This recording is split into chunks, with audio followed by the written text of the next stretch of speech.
ঠাকুরের আতুল চরণে প্রণাম জানিয়ে, আরাধ্যা জগৎজননী বড় মায়ের আতুল চরণে প্রণাম জানিয়ে, পরম পূজ্যপাদ বরদার চরণে প্রণাম জানিয়ে, পূজনীয় আচার্য দেবের চরণে প্রণাম জানিয়ে সকলকে আমার আনন্দিত জয়গুরু বলে আলোচনা প্রসঙ্গে চতুর্থ খণ্ডে 11ই পৌষ 1349 রবিবার ঋত্বিক অধিবেশন উপলক্ষে বাইরে থেকে দাদারা অনেকেই এসেছেন।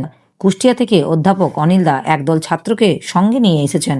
বিকালের দিকে শিশু ঠাকুরের কাছে এসে বসেছেন তারা। শিশু ঠাকুর মাতৃমন্দিরের বারান্দায় তক্তপোষে বসে তাদের সঙ্গে হাসি খুশিভাবে গল্প করছেন। ভাইরা সব মাটিতে বসেছেন, অন্যান্য লোকজনও আছেন। শিশু ঠাকুর বললেন, তোমাদের এখানে কষ্ট হচ্ছে না তো? আমাদের এখানে অনেক অসুবিধা, থাকবার, খাবার, পায়খানার অনেক অসুবিধা আছে। এখন আবার লোকজনও অনেক এসে গেছে। ভাইরা এক বাক্যে বললেন, আমরা ভালোই আছি, আমাদের কোনো অসুবিধা হচ্ছে না, একসঙ্গে সবাই মিলে আনন্দে আছি। শিশু ঠাকুর, আনন্দে থাকলেই হলো, তাতে অসুবিধা গায়ে লাগে না।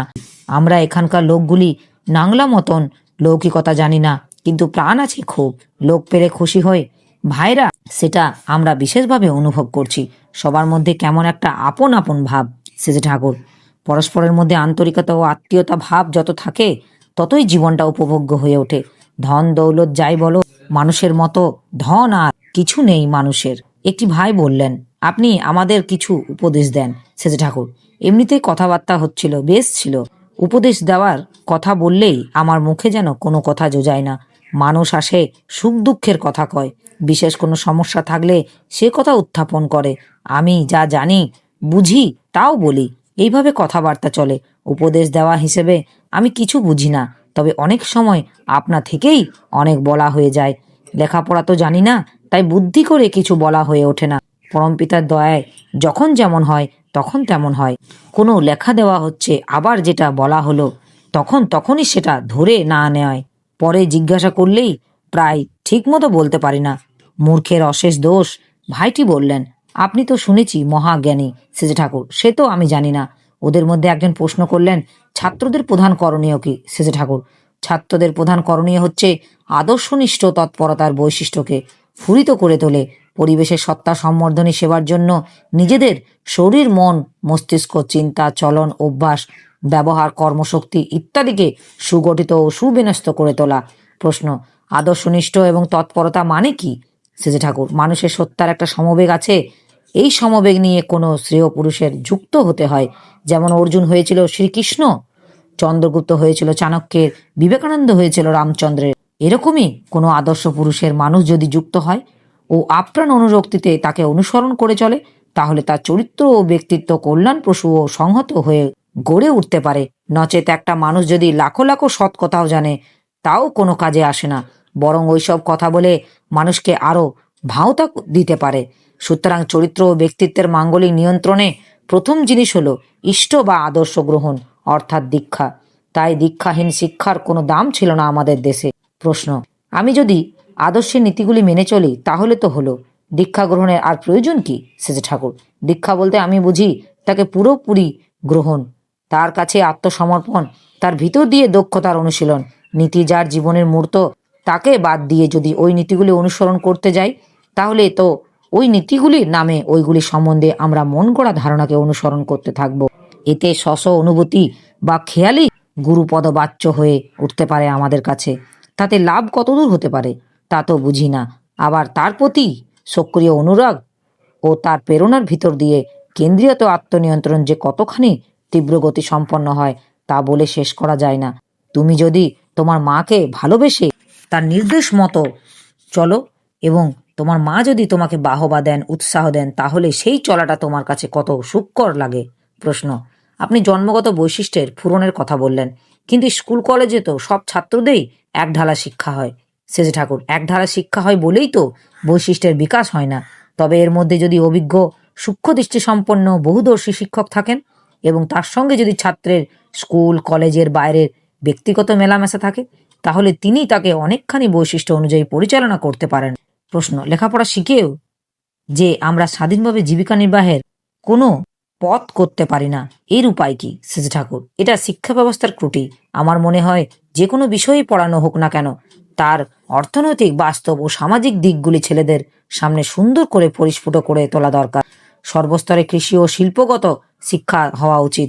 অবশ্য পাঠ্য বিজ্ঞান পড়াতে গেলে তার সঙ্গে যেখানে যেখানে সম্ভব সেখানে ওই বিষয় বস্তুর উপর ভিত্তি করে যন্ত্রবিদ্যা, কারিগরি বিদ্যা, শিল্পবিদ্যা ও বাণিজ্যবিদ্যা সম্পর্কিত সংযোজন জুড়ে দিতে হবে।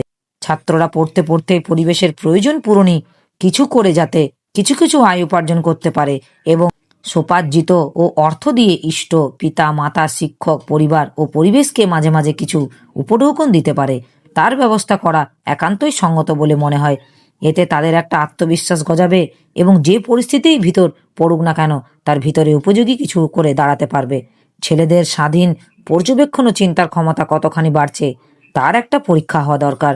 বাস্তব যে পরিস্থিতি এবং পরিবেশের ভিতরে তারা আছে তার সমস্যা কি, প্রয়োজন কি এবং তার সমাধান কিভাবে হতে পারে, এই সম্বন্ধে কলেজ স্তরের ছাত্ররা যাতে স্বাধীনভাবে খোঁজ খবর নেয়, চিন্তা করে, আলাপ আলোচনা করে, চেষ্টা করে, তার ব্যবস্থা হওয়া দরকার।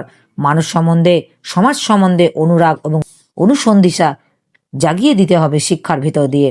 সেটা শুধু তত্ত্বগত অনুরাগ হলে চলবে না, উদগ্র সেবা বুদ্ধি জাগিয়ে দিতে হবে। শিক্ষকরা যত এমনতর হবে ছাত্রদের ভিতরেও তা তত সংক্রামিত হবে। আর শিক্ষার ব্যাপারেও প্রধান কথা জন্ম। শুভ সংস্কার এবং সম্ভবতা সম্পন্ন মানুষ যদি না জন্মায় তবে শুধু শিক্ষা ব্যবস্থার ভিতর দিয়ে মানুষ তৈরি হবে না। বিশ্বনাথ দা বললেন, জন্ম তো ভগবানের হাতে, তার উপর তো মানুষের কোনো হাত। সেজ ঠাকুর, মানুষের কোনো হাত নেই বলেন কি? বিধিমাপক চললেই বিহিত ফল পাওয়া যায়, সে বিষয়ে কি কোনো সন্দেহ আছে? ভগবানের এক নাম বিধি, আর ভগবান মানে ভজমান, সেবামান। তার বিধির সেবা করতে হবে, তবেই আমরা বাঞ্ছিত ফলের অধিকারী হব। বিশ্বনাথ দা, আমাদের কি করতে হবে? সেজে ঠাকুর, বিয়ে থাওয়া ঠিকভাবে দিতে হবে। বিশ্বনাথ দা, বিয়ে থাওয়া রীতি যাদের মধ্যে যেরকম তারা তো সেইভাবেই করে। সেজে ঠাকুর, সেই রীতিটা ঠিক হওয়া চাই। বিয়েটা এমন করে দিতে হবে যাতে দাম্পত্য প্রণয়নের ফলে স্বামী স্ত্রী উভয়ের শরীরের, মনে এবং চরিত্রের উৎকর্ষ লাভ করে এবং সন্তান সন্ততি উন্নতর হয়। বংশ পরম্পরায় মানুষ যদি বেড়ে না চলে, বাপের থেকে ছেলে যদি আরো বড় না হয়, আরো ভালো না হয়, তাহলে হলো কি? পাত্র ও পাত্রীর বংশ, বিদ্যা, স্বাস্থ্য, চরিত্র, ইষ্টপ্রণতা, দক্ষতা, গুণপনা, বয়স, প্রকৃতি ইত্যাদি দিক দিয়ে সম্যক সঙ্গতি আছে কিনা ভালো করে দেখা দরকার।